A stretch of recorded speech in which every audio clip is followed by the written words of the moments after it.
Hi mga mi, grabe nagsisi talaga ako bakit ngayon ko lang 'to nakilala. Grabe talaga mapapakanta ka ng bakit ngayon ka lang dumating sa buhay ko.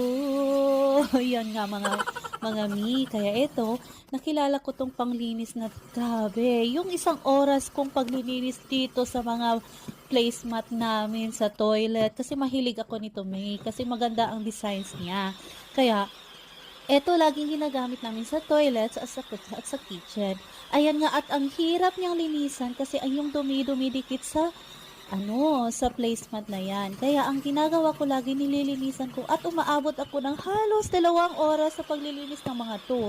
Pero ito mga miss, sobrang amazing siya kasi nalilinis ko na lang ng 30 minutes at hindi pa nga diyan, nalilinis ko na rin siya ng at least 20 to 15 or 15 to 20 minutes. Kaya ganyan kadali ang paglilinis niya.